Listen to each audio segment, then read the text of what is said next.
ಸಂಜೆ ಡ್ಯೂಟಿ ಮುಗ್ದು ಬಂದ ಕಾಲ್ ಬಂದಿತ್ತು. ನಂಗೆ ಗೊತ್ತಿರಲಿಲ್ಲ, ಬ್ಯಾಗ್ ಒಳಗಿತ್ತು. ಇಲ್ಲಿ ಬಂದು ನೋಡುವಾಗ ತಮ್ಮ ಅಲ್ಲಿ ಸಿಕ್ಕಿದ. ಹೀಗೆ ಆಗಿದೆ, ಹುಷಾರಿದ್ದಾಳೆ ಅಂತೆಲ್ಲ ಹೇಳಿದ್ಲು. ನಮಗೆ ಈಗ ಡೆತ್ ಆದದ್ದು ನೈಟ್ 10 o'clock ಗೊತ್ತಾಗ್ತದೆ ಅಷ್ಟೇ. ಅದಕ್ಕಿಂತ ಮುಂಚೆ ನಮಗೆ ಯಾರು ಹೇಳಿಲ್ಲ ಹುಷಾರಿದ್ದಾಳೆ ಅಂತ ಹೇಳಿ. ನಮಸ್ಕಾರ ಸ್ನೇಹಿತರೆ, ನಾನು ಹನುಮಂತ್ ಮಾಗೆ. ಸ್ನೇಹಿತರೆ, BC ರೋಡ್ ಬಳಿ ಲಾವಣ್ಯ ಅನ್ನುವಂಥ ಹೆಣ್ಣು ಮಗಳನ್ನ ಚೇತನ್ ಅನ್ನುವಂಥ ಯುವಕ ಕೊಲೆ ಮಾಡಿರುವಂಥ ಪ್ರಕರಣ. ಇದೀಗ ಈ ಒಂದು ಪ್ರಕರಣಕ್ಕೆ ಸಂಬಂಧಪಟ್ಟ ಹಾಗೆ ಕುಟುಂಬದವರು ಏನೇನೆಲ್ಲ ಹೇಳ್ತಾ ಇದ್ದಾರೆ, ಏನು ಅವರ ಪ್ರತಿಕ್ರಿಯೆ ಇದೆ, ಜೊತೆಗೆ ಆ ಒಂದು ಚೇತನ್ ಅನ್ನುವಂಥ ಅವಿವೇಕಿಯನ್ನ ಗಿರೀಶ್ ಅನ್ನುವಂಥ ವ್ಯಕ್ತಿ ಏನಿದ್ದಾನೆ, ಆ ಒಂದು ವ್ಯಕ್ತಿ ಆತನ ಹಿಡಿದು ಬಂಧಿಸಿ ಕೂರಿಸಿಬಿಟ್ಟಿರ್ತಾನೆ. ಇಲ್ಲಿ ಇದೆಲ್ಲವೂ ಕೂಡ ಎಲೆಮರಿ ಕಾಯಿಯಂತೆ ಮರೆಯಾಗಿತ್ತು ಅಂತ ಹೇಳಿದ್ರು ಕೂಡ ತಪ್ಪಾಗ್ಲಿಕ್ಕಿಲ್ಲ. ಏನು ಅಂತಂದ್ರೆ, ಈ ಚೇತನ್ನನ್ನ ಹಿಡಿಯುವಂಥ ಕೆಲಸಕ್ಕೆ ಈ ಗಿರೀಶ್ ಅನ್ನುವಂಥ ವ್ಯಕ್ತಿ ಮುಂದಾಗಿದ್ನಲ್ಲ, ನಿಜಕ್ಕೂ ಆತನ ಧೈರ್ಯವನ್ನು ನಾವೆಲ್ಲರೂ ಕೂಡ ಈ ಸಂದರ್ಭದಲ್ಲಿ ಮೆಚ್ಚಲೇಬೇಕು. ಆ ವ್ಯಕ್ತಿ ಏನು ಹೇಳ್ತಾ ಇದ್ದಾನೆ ಈ ಕುರಿತಾಗಿ ಒಂದಿಷ್ಟು ಮಾಹಿತಿನ ಈ ಸಂದರ್ಭದಲ್ಲಿ ಗಮನಿಸ್ತಾ ಹೋಗೋಣ. ಸಾಧ್ಯವಾದರೆ ವಿಡಿಯೋನ ಕೊನೆವರೆಗೂ ನೋಡಿ. ನೀವೇನಾದರೂ ನಮ್ಮ ಚಾನಲ್ನ ಸಬ್ಸ್ಕ್ರೈಬ್ ಮಾಡಿಕೊಳ್ಳದೆ ವಿಡಿಯೋವನ್ನು ಗಮನಿಸ್ತಾ ಇದ್ದರೆ ಈ ಕೂಡಲೇ ಸಬ್ಸ್ಕ್ರೈಬ್ ಮಾಡಿ ಹಾಗೂ ನೋಟಿಫಿಕೇಶನ್ಗಾಗಿ ಬೆಲ್ ಐಕನ್ ಕೂಡ ಕ್ಲಿಕ್ ಮಾಡಿಕೊಳ್ಳಿ. ಸ್ನೇಹಿತರೆ, ಲಾವಣ್ಯ ಕಲ್ಲಡ್ಕದ ಪುಷ್ಪರಾಜ್ ಆಸ್ಪತ್ರೆಯಲ್ಲಿ ಕೆಲಸವನ್ನ ಮಾಡ್ತಾ ಇರ್ತಾಳೆ. ಆಕೆ ಅವತ್ತು ಕೆಲಸ ಮುಗಿಸ್ಕೊಂಡು 5:45 ಅವರ ಊರಿಗೆ ಹೋಗುವಂತ ಬಸ್ ಅನ್ನ ಹತ್ಕೊಂಡಿರ್ತಾಳೆ. ಅಂದ್ರೆ ಕಕ್ಕೆ ಪದವಿ ಒಂದು ಏನು ಗ್ರಾಮ ಇದೆ, ಅಥವಾ ಅವರ ಗ್ರಾಮ ಏನಿದೆ, ಆ ಗ್ರಾಮಕ್ಕೆ ಹೋಗಬೇಕು ಅಂತ ಹೇಳಿ ಬಸ್ ಅನ್ನ ಹತ್ಕೊಳ್ಳೋದಕ್ಕೆ ಆ ಒಂದು ಬಸ್ ಸ್ಟಾಪ್ಗೆ ಬಂದಂತ ಸಂದರ್ಭ. ಈಕೆಯನ್ನು ಸೂಕ್ಷ್ಮವಾಗಿ ಆತ ಗಮನಿಸ್ತಾ ಇರ್ತಾನೆ. ಈಕೆ ಎಲ್ಲಿ ಹೋಗ್ತಾ ಇದ್ದಾಳೆ, ಎಲ್ಲಿ ಬರ್ತಾ ಇದ್ದಾಳೆ, ಏನ್ ಮಾಡ್ತಾ ಇದ್ದಾಳೆ ಅಂತ ಹೇಳಿ ಎಲ್ಲವನ್ನು ಕೂಡ ಗಮನಿಸ್ತಾ ಇರ್ತಾನೆ. ಆಕೆಯನ್ನ ಫಾಲೋ ಕೂಡ ಮಾಡ್ಕೊಂಡ್ ಬರ್ತಾನೆ. ಅದು 5 ಗಂಟೆಗೆ ಆಕೆ ಹಾಸ್ಪಿಟ್ಲಿಂದ ಹೊರಟಿರ್ತಾಳೆ. 45 ನಿಮಿಷ ಸಮಯ ಕೂಡ ಇರುತ್ತೆ. ಆಕೆ ಬಂದು ಬಸ್ನಲ್ಲಿ ಕೂತಂತ ಸಂದರ್ಭದಲ್ಲಿ ಹೆಚ್ಚು ಕಡಿಮೆ 5:25 ಆಸುಪಾಸಿನಲ್ಲಿ ಆಕೆಯನ್ನು ಈತ ಫಾಲೋ ಮಾಡ್ಕೊಂಡು ಬಂದು ಆಕೆಯ ಜೊತೆಗೆ ಬಸ್ಸನ್ನು ಹತ್ಕೊಳ್ತಾನೆ. ಆಕೆ ಬಸ್ಸಲ್ಲಿ ಕೂತಿರೋದನ್ನು ಗಮನಿಸ್ತಾನೆ. ಆ ಬಸ್ಸಲ್ಲಿ ಜನರು ಕೂಡ ಇರೋದಿಲ್ಲ, ಜನರು ಇಲ್ಲ. ಈಗ ಸಹಜವಾಗಿ ಪ್ರತಿದಿನ ಹೇಗೆ ಓಡಾಟವನ್ನು ಮಾಡ್ತಾ ಇದ್ಲು ಅದೇ ರೀತಿಯಾಗಿ ಹೋಗಿ ಕೂತ್ಕೊಂಡಿರ್ತಾಳೆ. ಆತ ಆ ಬಸ್ಸನ್ನು ಹೇರಿ ಆಕೆಯ ಪಕ್ಕದಲ್ಲಿ ಹೋಗಿ ಕೂತ್ಕೊಂಡಾಗಲೇ ಗೊತ್ತಾಗಿತ್ತು, ಯಮ ಸ್ವರೂಪಿ ನನ್ನ ಹತ್ರ ಬಂದು ಕೂತ್ಕೊಂಡಿದ್ದಾನೆ ಅಂತ ಹೇಳಿ. ಆಗ ಆರಂಭದಲ್ಲಿ ಏನಾಗುತ್ತೆ, ಅಕ್ಕನಿಗೆ ಫೋನ್ ಕೂಡ ಮಾಡಿರ್ತಾಳೆ. ಅಕ್ಕನಿಗೆ ಫೋನ್ ಮಾಡಿದಂಥ ಸಂದರ್ಭದಲ್ಲಿ ಮಾಹಿತಿನ ಹಂಚ್ಕೊಳ್ತಾ ಇರ್ತಾಳೆ. ಆರಂಭದಲ್ಲಿ ಆತ ಅಲ್ಲಿಂದ ಹೋಗಿಬಿಡ್ತಾನೆ. ಆತ ಅಲ್ಲಿಂದ ಹೋಗಿರುವಂಥದ್ದು ಉದ್ದೇಶ ಏನಾಗಿತ್ತು ಅಂತಂದ್ರೆ, ಈಕೆಯನ್ನು ಕೊಲ್ಲಬೇಕು ಅಂತ ಹೇಳಿ ಆತ ಹೋಗ್ಬಿಟ್ಟು ಮತ್ತೆ ವಾಪಸ್ ಬ್ಯಾಗ್ ಸಮೇತ ಬರ್ತಾನೆ. ಬ್ಯಾಗ್ ಸಮೇತ ಬಂದಂಥ ಸಂದರ್ಭದಲ್ಲಿ ವಿಧಿಯಾಟದ ಪ್ರಾರಂಭ ಇನ್ನೂ ಒಂದು ಹಂತಕ್ಕೆ ಮೇಲಕ್ಕೆ ಹೋಗುತ್ತೆ ಅಂತ ಹೇಳಿದ್ರು ಕೂಡ ತಪ್ಪಾಗ್ಲಿಕ್ಕಿಲ್ಲ. ಆತ ಹೇಳಿದಂಥ ಮಾತನ್ನು ಕೇಳೋದಿಲ್ಲ. ಆಗ ಅವನು ಸ್ಪಷ್ಟವಾಗಿ ಈಕೆಯನ್ನು ಕೊಲೆ ಮಾಡಬೇಕು ಅನ್ನುವಂಥ ನಿರ್ಧಾರವನ್ನು ಮಾಡ್ಕೊಂಡು ಬಂದಿರ್ತಾನೆ. ಬ್ಯಾಗಲ್ಲಿದ್ದಂಥ ಲಾಂಗನ್ನು ಹೊರಗೆ ತೆಗಿತಾನೆ. ಅಲ್ಲಿಂದ ಹೇಗೋ ತಪ್ಪಿಸ್ಕೊಂಡು ಓಡಬೇಕು ಅಂತೇಳಿ ಓಟವನ್ನು ಆಕೆ ಬಸ್ ಸ್ಟಾಪ್ನಲ್ಲಿ ಪ್ರಾರಂಭಿಸ್ತಾಳೆ. ಆಗ ಆಕೆಯನ್ನು ಹಿಂಬಾಲಿಸ್ಕೊಂಡು ಹೋಗಿ ಆಕೆ ಓಡ್ತಾ ಇರೋದನ್ನು ತಡೆದು ಆಕೆಯ ಮೇಲೆ ಏಕಾಏಕಿಯಾಗಿ ಕತ್ತಿಯನ್ನು ಬೀಸ್ತಾನೆ. ಆ ಸಂದರ್ಭದಲ್ಲಿ ಆಕೆ ಮೃತಪಟ್ಟು ಬಿಡ್ತಾಳೆ. ಅದು ಅಸಲಿಗೆ ಹಿಂದೆ ನಡೆದಿರುವಂಥ ದುರಂತ. ಇದೀಗ ಈ ಪ್ರಕರಣಕ್ಕೆ ಸಂಬಂಧಪಟ್ಟ ಹಾಗೆ ಆಕೆಯ ಸಹೋದರಿ ಕೂಡ ಹೇಳ್ತಾ ಇರುವಂಥದ್ದು, ಇದೆಲ್ಲವೂ ಕೂಡ ಪ್ರೊಸೀಜರ್ ಆಗಿತ್ತು, ಆಕೆ ಸಾವನ್ನಪ್ಪಿದ್ದಾಳೆ ಅಂಥೇಳಿ ನಮಗೂ ಕೂಡ ಮಾಹಿತಿ ಇರಲಿಲ್ಲ. ಬದಲಿಗೆ ನಾವು ಭಯ ಪಡ್ತೀವಿ ಅಂತಾನೋ ಅಥವಾ ಮನೆಯವರಿಗೆ ಹೇಳಿದ್ರೆ ಶಾಕ್ ಆಗಿಬಿಡ್ತಾರೆ, ರಾತ್ರಿ ಪೂರ್ತಿ ಅಳ್ತಾ ಕೂರ್ತಾರೆ, ಏನೂ ಆಗಿಲ್ಲ ಅಂಥೇಳಿ ಜೊತೆಗೆ ಸಂಬಂಧಿಕರು ಏನಿರ್ತಾರೆ ಅಥವಾ ಆ ಒಂದು ಶವಾಗಾರದಲ್ಲಿ ಇದ್ದಂಥವರು ಮಾಹಿತಿನ ಕೊಟ್ಟಿರ್ತಾರೆ, ಏನೂ ಆಗಿಲ್ಲ ಅಂತೇಳಿ. ಅದಾದ ಬಳಿಕ ಫ್ಯಾಮಿಲಿ ಅಂದ ಮೇಲೆ ಸಹಜವಾಗಿ ಕೆಣ್ಕೋದಕ್ಕೆ ಪ್ರಾರಂಭಿಸ್ತಾರೆ, ಏನಾಗಿದೆ ಏನೇನೆಲ್ಲ ಆಗಿದೆ ಅಂತೇಳಿ. ಆಸ್ಪತ್ರೆಗೆ ಬರ್ತೀವಿ ಅಂತ ಹೇಳಿದಂಥ ಸಂದರ್ಭದಲ್ಲೂ ಕೂಡ ಬೇಡ ಸುಮ್ಮನೆ ಯಾಕೆ ಬರ್ತೀರಿ, ನಾವಿದ್ದೀವಿ ಅನ್ನೋ ರೀತಿಯಲ್ಲಿ ಕುಟುಂಬದವರು ಮಾಹಿತಿಯನ್ನು ಕೊಡ್ತಾ ಇರ್ತಾರೆ. ಆಗ ಡೌಟ್ ಬಂದಿರುತ್ತೆ, ಅಕ್ಕ ಆಗಿರಲಿ ಅಥವಾ ಫ್ಯಾಮಿಲಿಯವರಾಗಿರಲಿ, ಅದಕ್ಕೆ ಒಂದು ಕ್ಲಾರಿಟಿ ಕೂಡ ಸಿಗುತ್ತೆ. ಫೈನಲ್ ಆಗಿ 10 ಗಂಟೆ ಅಥವಾ 10:30 ಅಥವಾ 11 ಗಂಟೆ ಆಸುಪಾಸಿನಲ್ಲಿ ಆಕೆ ಸಾವನ್ನಪ್ಪಿದ್ದಾಳೆ ಅಂಥೇಳಿ ಕುಟುಂಬದವರಿಗೆಲ್ಲರಿಗೂ ಕೂಡ ಮಾಹಿತಿ ಹೋಗುತ್ತೆ. ಒಂದು ಕ್ಷಣ ಅವರು ಯೋಚನೆ ಮಾಡ್ತಾರೆ, ನನ್ನ ತಂಗಿ ಬೆಳಿಗ್ಗೆ ಇದ್ಲು, ಆದರೆ ಈಗಿಲ್ವಲ್ಲ, ಬೆಳಿಗ್ಗೆ ನಾನೇ ಆಕೆಯನ್ನು ಡ್ರಾಪ್ ಮಾಡಿದ್ದೀನಿ, ಆಕೆ ಆಸ್ಪತ್ರೆಗೆ ಅಥವಾ ಆಕೆ ಕೆಲಸಕ್ಕೆ ಹೋಗಬೇಕಾದ್ರೆ ಹೆಲ್ಪ್ ಮಾಡಿದ್ದೀನಿ, ಆದರೆ ಈಗ ಇಲ್ವಲ್ಲ ಅನ್ನುವಂಥದ್ದು ಒಂದು ಬರಸಿಡಿಲ್ ಇದೆಯಲ್ಲ, ಆ ಬರಸಿಡಿಲನ್ನು ಆಕೆಯ ಕುಟುಂಬದವರಿಗೆ ಯಾರಿಗೂ ಕೂಡ ತಡೆದುಕೊಳ್ಳೋದಕ್ಕೆ ಆಗೋದಿಲ್ಲ. ಅಕ್ಕ ಕೂಡ ಹೇಳ್ತಾ ಇರುವಂಥದ್ದು, ಆಕೆ ಯಾವ ರೀತಿಯಾಗಿ ಸಾವನ್ನಪ್ಪಿದ್ದಾಳೋ ಆತನಿಗೂ ಕೂಡ ಅದೇ ರೀತಿಯಾದಂಥ ಶಿಕ್ಷೆ ಆಗಬೇಕು, ಆತನಿಗೂ ಒಂದು ನೋವು ಅಂದರೆ ಏನು ಅಂತ ಗೊತ್ತಾಗಬೇಕು, ಒಂದು ಸಾವು ಹೇಗಾಗುತ್ತೆ, ನರಕ ಯಾತನೆ ಯಾವ ರೀತಿಯಾಗಿರುತ್ತೆ, ಇದೆಲ್ಲವೂ ಕೂಡ ಪರಿಚಯ ಆಗಬೇಕು ಅಂತೇಳಿ. ಎಲ್ಲದರ ನಡುವೆ ನಮಗೆ ನ್ಯಾಯ ಬೇಕು, ನನ್ನ ತಂಗಿ ಸಾವಿಗೆ ಒಂದು ನ್ಯಾಯ ದೊರಕಿಸಿಕೊಡಿ ಅಂತ ಹೇಳಿ ಆಕೆ ಬೇಡ್ಕೊಳ್ತಾ ಇರುವಂಥದ್ದು. ಇನ್ನು ಇದು ಒಂದು ಹಂತಕ್ಕೆ ಅಕ್ಕನದ ಮಾತಾದರೆ, ತಂದೆಯ ಮಾತು ಕೇಳಿಬಿಟ್ರೆ ಎಂಥವರಿಗೂ ಕೂಡ ಒಂದು ಕ್ಷಣ ಕಣ್ಣೀರು ಬಂದುಬಿಡುತ್ತೆ. ಕೇವಲ 3 ಜನ ಹೆಣ್ಣು ಮಕ್ಕಳ ಕುಟುಂಬ ಅದು. ತಂದೆಗೆ 3 ಜನ ಹೆಣ್ಣುಮಕ್ಕಳು ಇರ್ತಾರೆ. ಒಬ್ಬೊಬ್ಬರದು ಒಂದೊಂದು ಕತೆ ಅಂತಂದರೆ 3 ಜನರು ಕೂಡ ಬೇರೆ ಬೇರೆ ಕಡೆ ಕೆಲಸವನ್ನು ಮಾಡ್ತಾ ಇರ್ತಾರೆ. ಒಬ್ಬಾಕೆದು ಮದುವೆ ಕೂಡ ಆಗಿರುತ್ತೆ, ಇನ್ನಿಬ್ಬರು ಮಕ್ಕಳು ಮದುವೆ ಆಗುವಂಥವರಿದ್ದಾರೆ. ಈ ಲಾವಣ್ಯ ಕೂಡ ಆ 3 ಜನರಲ್ಲಿ ಒಬ್ಳು. ಇವಳು ಕೂಡ ಈಗ ಕಳೆದ 3 ತಿಂಗಳ ಹಿಂದೆ ಆಕೆಯ ಅಕ್ಕ ಮತ್ತು ಲಾವಣ್ಯ ಇಬ್ಬರು ಕೂಡ ಒಂದೇ ಆಸ್ಪತ್ರೆಯಲ್ಲಿ ಕೆಲಸಕ್ಕೆ ಹೋಗ್ತಾ ಇರ್ತಾರೆ. ಈಕೆದು ಡೇ ಶಿಫ್ಟ್ ಇದ್ರೆ ಈಕೆಯ ಅಕ್ಕ ನೈಟ್ ಶಿಫ್ಟ್ ಕೆಲಸವನ್ನ ಮಾಡ್ತಾ ಇರ್ತಾರೆ. ಇಬ್ರು ಕೂಡ ಶಿಫ್ಟ್ ವೈಸ್ ಚೇಂಜ್ ಆಗ್ತಾ ಇರ್ತಾರೆ. ಈ ರೀತಿಯಾಗಿ ಒಂದು ಅವರು ಕೆಲಸವನ್ನು ಮಾಡಿಕೊಂಡು ಕುಟುಂಬವನ್ನು ನೋಡಿಕೊಂಡು ತಮ್ಮ ಪಾಡಿಗೆ ತಾವು ಜೀವನವನ್ನು ನಡೆಸ್ತಾ ಇದ್ದಂಥವ್ರು, ಯಾರದು ತಂಟೆಗೆ ಹೋಗಿರಲಿಲ್ಲ, ಏನಿಲ್ಲ ಅಂತೇಳಿ. ಇನ್ನು ಈ ಚೇತನ್ ಮತ್ತು ಲಾವಣ್ಯಳ ಪರಿಚಯ ಕಳೆದ 6 ವರ್ಷಗಳ ಹಿಂದೆ ಇತ್ತು. ಇವನು ದೂರದ ಸಂಬಂಧಿ ಅಂತಂದರೆ ಅವರ ಮನೆಯಲ್ಲಿ ಒಬ್ಬರು ಅತ್ತಿಗೆ ಏನಿದ್ದಾರೆ, ಅತ್ತಿಗೆಯ ಅಕ್ಕನ ಮಗ ಈತ, ಅತ್ತಿಗೆಯ ಕಡೆಯವರು ಅಂತಂದರೆ ಅಂದರೆ ಈ ಒಂದು ರಕ್ತ ಸಂಬಂಧದಲ್ಲಿ ದೂರದ ಸಂಬಂಧಿ ಈತ ಆಗಿದ್ದ.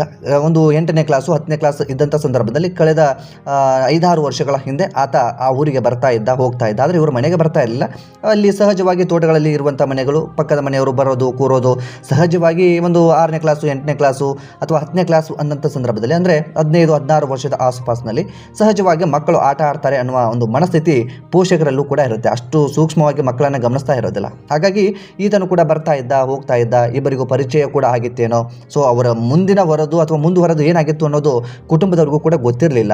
ಅದು ಕೆಲವೊಬ್ಬರಿಗೆ ಹೇಳುವಂಥ ಮಾಹಿತಿಯ ಪ್ರಕಾರ ಆತನಿಗೆ ಜೊತೆ ಪರಿಚಯ ಆಗಿತ್ತು, ಬ್ರೇಕಪ್ ಕೂಡ ಆಗೋಗಿತ್ತು. 4 ವರ್ಷದ ಹಿಂದೆ ಅದೆಲ್ಲವೂ ಕೂಡ ಸರಿ ಆಗೋಗಿತ್ತು. ಅದಾದ ಬಳಿಕ ಮುಂದೆ ಏನಾಗಿದೆ ಅನ್ನುವಂಥ ಮಾಹಿತಿಯನ್ನು ಆಕೆಯೂ ಕೂಡ ಹಂಚಿಕೊಂಡಿರಲಿಲ್ಲ. ಜೊತೆಗೆ ನಾವು ಕೂಡ ಕೇಳಿರಲಿಲ್ಲ. ಯಾವುದೇ ರೀತಿಯಾದ ಸಮಸ್ಯೆ ಇಲ್ಲ ಅನ್ನೋ ನಿಟ್ಟಿನಲ್ಲಿ ನಾವೆಲ್ಲ ಇದ್ವಿ ಅನ್ನುವಂಥದ್ದನ್ನು ಕುಟುಂಬದ ಬಹುತೇಕ ಜನಗಳು ಹೇಳ್ತಾ ಇರುವಂಥದ್ದು. ಅದೇನೇ ಇರಬಹುದು, ಕೂತು ಬಗೆಹರಿಸ್ಕೊಂಡಿದ್ರೆ ಮುಗಿದೋಗುವಂಥ ವಿಚಾರ. ಆದರೆ ಆ ಕ್ರೂರಿ ಈ ರೀತಿಯಾದಂಥ ನಿರ್ಧಾರವನ್ನು ತೆಗೆದುಕೊಂಡು ಬಂದಿದ್ದ. ಇನ್ನು ಜೊತೆಗೆ ಒಂದು ಮುಖ್ಯವಾಗಿ ನಾವು ಗಮನಿಸಬೇಕಾಗಿರುವಂಥ ವಿಚಾರ ಏನು ಅಂತಂದರೆ, ಆಕೆ ಎಲ್ಲಿ ಹೋಗ್ತಾಳೆ, ಎಲ್ಲಿ ಬರ್ತಾಳೆ ಅಂತೇಳಿ ಗಮನಿಸೋದಕ್ಕೆ ಯಾರೋ ಒಬ್ಬ ವ್ಯಕ್ತಿ ಇರಲೇಬೇಕು, ಅಥವಾ ಆ ಒಂದು ಮಾಹಿತಿಯನ್ನು ಚೇತನ್ಗೆ ಒಬ್ಬ ವ್ಯಕ್ತಿ ಕೊಟ್ಟಿರಲೇಬೇಕು ಅನ್ನುವಂಥ ಒಂದು ಶಂಕೆಯು ಕೂಡ ಈ ಸಂದರ್ಭದಲ್ಲಿ ಮೂಡ್ತಾ ಇದೆ. ಕೇವಲ ಒಬ್ಬನಿಂದ ಇದು ಹೇಗೆ ಸಾಧ್ಯ? ಆತ BC ರೋಡಲ್ಲಿ ಇದ್ದಂಥವನ್ನೆಲ್ಲ, ಕಲ್ಲಡಕದಲ್ಲಿ ಇದ್ದಂಥವನ್ನೆಲ್ಲ, ಆತನ ಊರಿಗೂ ಇಲ್ಲಿಗೂ ಸಂಬಂಧವೇ ಇಲ್ಲ. ತುಂಬ ದೂರದ ಸಂಬಂಧಿ ಮತ್ತು ದೂರದ ಊರಿನವರು. ಹಾಗಾಗಿ ಈ ವ್ಯಕ್ತಿ ಈಕೆ ಹೋಗ್ತಾ ಇರುವಂಥದ್ದನ್ನು, ಬರ್ತಾ ಇರುವಂಥದ್ದನ್ನು ಗಮನಿಸೋದಕ್ಕೆ ಹೇಗೆ ಸಾಧ್ಯ? ಯಾರಾದರೂ ಮಾಹಿತಿಯನ್ನು ಕೊಟ್ಟಿರಬಹುದು ಅನ್ನುವಂಥ ಒಂದು ಡೌಟ್ ಕೂಡ ಕುಟುಂಬದವರಿಗೆ ಹುಟ್ಕೊಂಡಿದೆ. ಆ ವ್ಯಕ್ತಿ ಯಾರಿರ್ಬೋದು, ಆತನು ಕೂಡ ಪತ್ತೆ ಹಚ್ಚಿ ಆತನಿಗೂ ಕೂಡ ಒಂದು ಶಿಕ್ಷೆ ಆಗಬೇಕು ಅಂಥೇಳಿ ಕುಟುಂಬದವರು ಆಗ್ರಹಿಸ್ತಾ ಇರುವಂಥದ್ದು. ಸೊ ಇದು ಒಂದು ಕಡೆಯ ಭಾಗವಾದರೆ, ಈ ಒಂದು ಹಂತಕನನ್ನು, ಈ ಚೇತನನ್ನು ಬಂಧಿಸಿರುವಂಥದ್ದು ಕೂಡ ಒಂದು ರೋಚಕ ಸಂಗತಿ ಅಂತಲೇ ಹೇಳಬಹುದು. ಈ ಒಂದು ಚೇತನ್ ಏನು ಮಾಡ್ತಾನೆ, ಕೊಲೆ ಮಾಡಿದ ಹಿಂದಿನ ದಿನ ಅಲ್ಲಿ ಇಲ್ಲಿ ಓಡಾಟವನ್ನು ಮಾಡಿರ್ತಾನೆ. ಮಂಗಳೂರು ಹೋಗಿರ್ತಾನೆ, ಟೋಲ್ ಗೇಟ್ ಪಾಸ್ ಆಗಿರ್ತಾನೆ. ಸೊ ಬೇರೆ ಬೇರೆ ಕಡೆ ಎಲ್ಲ ಓಡಾಟವನ್ನು ಮಾಡಿರ್ತಾನೆ. ಇನ್ನು ಪಚ್ಚಡಕದಲ್ಲಿ ಈ ಒಂದು ವ್ಯಕ್ತಿಯನ್ನು ಬಂಧಿಸಲಾಗುತ್ತೆ, ಅಥವಾ ಮಂಗಳೂರು ಸಮೀಪದಲ್ಲಿ ಇರುವಂಥ ಒಂದು ಆ ಪ್ರದೇಶ, ಪಚ್ಚಡಕನೋ ಅಥವಾ ಇನ್ಯಾವುದೋ ಗ್ರಾಮ ಅಂತ, ಅದರ ಹೆಸರು ಮರ್ತೋಯ್ತು ನನಗೆ ಸರಿಯಾಗಿ. ಸೊ ಆ ಒಂದು ಗ್ರಾಮದಲ್ಲಿ ಬಂಧಿಸಬೇಕಾದಂಥ ಸಂದರ್ಭದಲ್ಲಿ ಈ ವ್ಯಕ್ತಿ ಒಂದು ಗೂಡಂಗಡಿಯ ಮುಂದೆ ಕೂತ್ಕೊಂಡಿರ್ತಾನೆ. ಆ ಗೂಡಂಗಡಿ ಮುಂದೆ ಕೂತ್ಕೊಂಡಿರುವಂಥ ವಿಡಿಯೋವನ್ನು ನೀವು ಗಮನಿಸ್ತಾ ಇದ್ದೀರಲ್ಲ, ಅದರ ಹಿಂದೆಯೂ ಕೂಡ ಒಂದು ರೋಚಕವಾದಂಥ ಸಂಗತಿ ಇದೆ. ಅಲ್ಲಿ ಒಬ್ಬ ವ್ಯಕ್ತಿ, ಗಿರೀಶ್ ಅನ್ನುವಂಥ ವ್ಯಕ್ತಿ ಕೂತಿರ್ತಾರೆ. ಸಹಜವಾಗಿ ತಾವು ಮೊಬೈಲನ್ನು ನೋಡ್ತಾ ಕೂತ್ಕೊಂಡಿರ್ತಾರೆ. ಆ ಸಂದರ್ಭಕ್ಕೆ ಈ ವ್ಯಕ್ತಿ ಸಹಜವಾಗಿ ಓಡಾಟ ಮಾಡ್ಕೊಂಡು, ಅಂತಂದರೆ ಅಲ್ಲಿ ಇಲ್ಲಿ ತಿರುಗಾಟ ಮಾಡ್ತಾ ಇರ್ತಾನಲ್ಲ, ತನ್ನ ಕಾರಿನಲ್ಲಿ ಬಂದು ಈ ಗಿರೀಶ್ ನಿಂತ್ಕೊಂಡಿರುವಂಥ ಸ್ಥಳದಲ್ಲಿ ಸ್ಟಾಪ್ ಮಾಡ್ತಾನೆ. ಸಹಜವಾಗಿ ಗಿರೀಶ್ ಗಮನಿಸಿದಂಥ ಸಂದರ್ಭದಲ್ಲಿ ನಿನ್ನೆ ಎಲ್ಲ ವಿಡಿಯೋವನ್ನು ಕೂಡ ನೋಡ್ತಾ ಇದ್ವಲ್ಲ, ಇದೇ ವ್ಯಕ್ತಿ ಥರ ಕಾಣಿಸ್ತಾ ಇದ್ದಾನಲ್ಲ ಅಂತೇಳಿ ಆತನ ಬಳಿಗೆ ಹೋಗಿ ಆತನ ಬಗ್ಗೆ ಪ್ರಶ್ನೆಯನ್ನು ಮಾಡ್ತಾನೆ. ನಿನ್ನೆ ಕೊಲೆ ಮಾಡಿರುವಂಥದ್ದು ನೀನೇ ಅಲ್ವಾ ಅಂತೇಳಿ. ಆಗ ಆ ವ್ಯಕ್ತಿ, ನಾನು ಹಾಗೆಲ್ಲ ಮಾಡಿಲ್ವಲ್ಲ, ಹಾಗೆ ಹೀಗೆ ಅಂತ ಹೇಳಿದಾಗ ಈತನಿಗೆ ಡೌಟ್ ಕೂಡ ಬರುತ್ತೆ. ಆತ ಡೌಟ್ ಬಂದಂಥ ಸಂದರ್ಭದಲ್ಲಿ ಆತನನ್ನು ಹೇಗೋ ಮಾಡಿ ಕೆಳಗಡೆ ಕರೀತಾನೆ, ಬರ್ತಾನೆ. ಅವನು ಎಲ್ಲವನ್ನು ಕೂಡ ಡೌಟ್ ಬಂದಂಥ ಸಂದರ್ಭದಲ್ಲಿ ಜನರನ್ನು ಕೂಡ ಕರೆಯೋದಕ್ಕೆ ಪ್ರಾರಂಭಿಸ್ತಾನೆ. ಆಗ ಈತನಿಗೂ ಕೂಡ ಭಯ ಉಟ್ಕೊಂಡು ಬಿಡುತ್ತೆ. ಚೇತನ್ಗೂ ಕೂಡ ಭಯ ಉಟ್ಕೊಂಡಂಥ ಸಂದರ್ಭದಲ್ಲಿ ಅಲ್ಲಿಂದ ಹೇಗಾದರೂ ಮಾಡಿ ಎಸ್ಕೇಪ್ ಆಗಬೇಕಂತೇಳಿ ಪ್ರಯತ್ನವನ್ನು ಪಡ್ತಾನೆ. ಆ ಪ್ರಯತ್ನ ವಿಫಲವಾಗಿ ಬಿಡುತ್ತೆ. ಇನ್ನು ಗಿರೀಶ್ ಹೇಳ್ತಾ ಇರುವಂಥ ಪ್ರಕಾರ ಆತ ಸಹಾಯಕ್ಕೆ ಬೇರೆ ಜನರನ್ನು ಕರೀತಾ ಇದ್ದಂತೆ, ಯಾರೂ ಕೂಡ ಬರ್ತಾ ಇರಲಿಲ್ಲ. ಎಲ್ಲರೂ ಕೂಡ ಭಯದಲ್ಲಿ ಇದ್ದರು, ಆತನನ್ನು ಹೇಗೆ ಹಿಡಿಯೋದು ಅಂಥೇಳಿ. ಏನೋ ಒಂದು ಮಾಡಿ ಪೊಲೀಸರಿಗೆ ಕಾಲ್ ಮಾಡಿ ಅಂತ ಹೇಳಿದ ಸಂದರ್ಭದಲ್ಲಿ ಪೊಲೀಸರಿಗೂ ಕೂಡ ಕಾಲ್ ಮಾಡಿದರು. ಪೊಲೀಸರು ಬಂದು ಒಂದು 10ರಿಂದ 15 ನಿಮಿಷದ ಒಳಗಾಗಿ ಬಂದು ಪೊಲೀಸರು ಕೂಡ ಆತನನ್ನು ಅರೆಸ್ಟ್ ಮಾಡಿಕೊಂಡು ಹೋದರು ಅಂತೇಳಿ ಗಿರೀಶ್ ಹೇಳ್ತಾ ಇರುವಂಥದ್ದು. ಗಿರೀಶನ ಈ ಧೈರ್ಯಕ್ಕೆ ಎಲ್ಲರೂ ಕೂಡ ಮೆಚ್ಚಲೇಬೇಕು. ಏನು ಅಂತಂದರೆ, ಒಬ್ಬ ಕೊಲೆಗಡುಕ, ಒಬ್ಬ ಕತ್ತಿಯಿಂದ ಮನುಷ್ಯತ್ವವನ್ನೇ ಮರೆತು ಬಿಟ್ಟು ಒಂದು ಹೆಣ್ಣು ಬಾಲಿಯನ್ನು ಕಟ್ ಮಾಡಿ ಅಥವಾ ಆಕೆಯನ್ನು ಸಾಯಿಸಿ ಬಂದಂಥ ವ್ಯಕ್ತಿ, ಆತನನ್ನು ಹಿಡಿಯುವಂಥ ಧೈರ್ಯ ಅಷ್ಟು ಸುಲಭವಾಗಿರೋದಿಲ್ಲ. ಎಲ್ಲರೂ ಕೂಡ ಸಹಜವಾಗಿ ನಮಗೆ ಎಲ್ಲಿ ಏನು ಮಾಡಿಬಿಡ್ತಾನೆ ಅನ್ನುವಂಥ ಭಯದಲ್ಲಿ ಇರ್ತೀವಿ. ನಾವಾಗಲಿ ನೀವಾಗಲಿ ಬೇರೆ ಸಮಾಜ ಸಹಜವಾಗಿ ಅದನ್ನು ಯೋಚನೆ ಮಾಡ್ತಾ ಇರುತ್ತೆ. ಆದರೆ ಇಲ್ಲಿ ಗಿರೀಶ್ ಅದೆಲ್ಲವನ್ನು ಕೂಡ ಮೀರಿ ಆತ ಏನು ಮಾಡ್ತಾನೋ ಮಾಡಲಿ, ಈತನನ್ನು ಹಿಡಿದು ಪೊಲೀಸರಿಗೆ ಒಪ್ಪಿಸಲೇಬೇಕು ಅಂಥೇಳಿ ಧೈರ್ಯವನ್ನು ಮಾಡಿದ್ನಲ್ಲ, ನಿಜಕ್ಕೂ ಅದನ್ನು ನಾವೆಲ್ಲರೂ ಕೂಡ ಒಪ್ಕೊಳ್ಳೇಬೇಕು, ಅದನ್ನು ಶ್ಲಾಘನೆ ಮಾಡಲೇಬೇಕು, ಆತನಿಗೆ ಕೃತಜ್ಞತೆಯನ್ನು ಸಲ್ಲಿಸಲೇಬೇಕು. ಇಂತಹ ಧೈರ್ಯ ಎಲ್ಲರಲ್ಲೂ ಕೂಡ ಇದ್ದರೆ ನಿಜಕ್ಕೂ ಸಮಾಜದಲ್ಲಿ ಕೊಲೆಗಡಕರು, ಹಂತಕರು ಏನಿದ್ದಾರೆ ಎಲ್ಲರೂ ಕೂಡ ಈ ಕಂಬಿಯ ಹಿಂದೆ ಇರ್ತಾರೆ. ಆದರೆ ಇವತ್ತು ನಾವು ಯಾರು ಕೂಡ ಧೈರ್ಯ ಮಾಡದೇ ಇರುವಂಥ ಕಾರಣದಿಂದಾಗಿ ರಾಜಾರೋಷವಾಗಿ ಹೊರಗಡೆ ಓಡಾಟವನ್ನು ಅಥವಾ ತಲೆ ಮರೆಸ್ಕೊಂಡು ಓಡಾಡ್ತಾ ಇರ್ತಾರೆ. ಅದು ಒಂದು ಕಡೆಯ ವಿಚಾರ. ಇನ್ನು ಆಸ್ಪತ್ರೆಯಲ್ಲಿ ಈಕೆ ಲಾವಣ್ಯ ಬಗ್ಗೆ ಒಂದಿಷ್ಟು ಮಾತುಗಳು ಕೂಡ ಕೇಳ್ತಾ ಇದ್ದವು. ಏನು ಅಂತಂದರೆ, ಆಕೆಯ ಬಗ್ಗೆ ಅಲ್ಲಿನ ಸಿಬ್ಬಂದಿಗಳು, ಒಟ್ಟಾರೆಯಾಗಿ ಹೇಳಿಬಿಡ್ತೀನಿ ನಾನು, ಡಾಕ್ಟರ್ ಆಗಲಿ ಅಥವಾ ಅಲ್ಲಿ ಸಹ ಸಿಬ್ಬಂದಿಗಳಾಗಲಿ ಅಥವಾ ಕೆಲಸ ಮಾಡುವಂಥ ಸ್ನೇಹಿತರಾಗಿರಲಿ, ಅವರೆಲ್ಲರೂ ಕೂಡ ಹೇಳ್ತಾ ಇರುವಂಥದ್ದು, ಆಕೆ ತುಂಬ ಓಡಾಡಿಕೊಂಡು ಚುರುಕಾಗಿದ್ದಂಥವಳು, ಎಲ್ಲರ ಜೊತೆ ತಮಾಷೆ ಮಾಡಿಕೊಂಡು ಎಲ್ಲರ ಜೊತೆ ನಕ್ಕೊಂಡು ಇದ್ದಂಥವಳು, ಕೆಲಸದಲ್ಲಿ ಕರೆಕ್ಟಾಗಿ ಕೆಲಸವನ್ನು ಮಾಡ್ತಾ ಇದ್ಲು. ಹಾಗೆ ಎಲ್ಲ ಸಿಬ್ಬಂದಿಗಳ ಜೊತೆಗೆ ಒಡನಾಟವನ್ನು ಹೊಂದಿದ್ಲು. ಒಳ್ಳೆಯ ಭಾವನೆ, ಒಳ್ಳೆಯ ಒಂದು ಮನಸ್ಥಿತಿ ಆಕೆಯಲ್ಲಿತ್ತು. ಈ ಪ್ರೀತಿ ಅಂಥದ್ದು ಇಂಥದ್ದು ಯಾವುದೂ ಕೂಡ ನಾವು ಆಕೆಯಲ್ಲಿ ನೋಡಿರಲಿಲ್ಲ. ಹುಡುಗರ ಜೊತೆ ಮಾತನಾಡೋದಾಗಲಿ ಅಥವಾ ಇನ್ನೇನೋ ಮಾಡೋದಾಗಲಿ, ಆಸ್ಪತ್ರೆಯಲ್ಲಿ ಸಹಜವಾಗಿ ಆ ರೀತಿಯಾಗಿ ಏನೂ ಕೂಡ ಆಕೆ ಮಾಡ್ತಾ ಇರಲಿಲ್ಲ. ತನ್ನ ಪಾಡಿಗೆ ತಾನು ಇರ್ತಾ ಇದ್ಲು, ಎಲ್ಲರ ಜೊತೆಗೆ ಖುಷಿಯಾಗಿ ಇರ್ತಾ ಇದ್ಲು ಅಂಥೇಳಿ ಪುಷ್ಪರಾಜ್ ಆಸ್ಪತ್ರೆಯ ಸಿಬ್ಬಂದಿಗಳು ಕೂಡ ಹೇಳ್ತಾ ಇರುವಂತಹದ್ದು.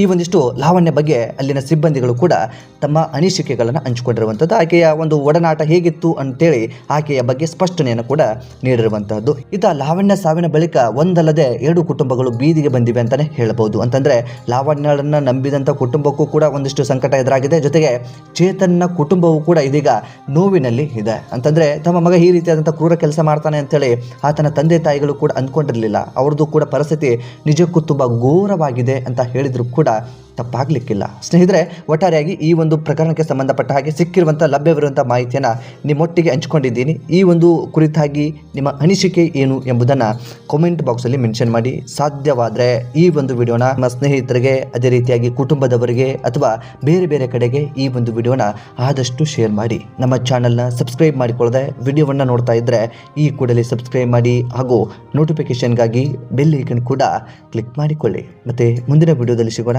ನಮಸ್ಕಾರ.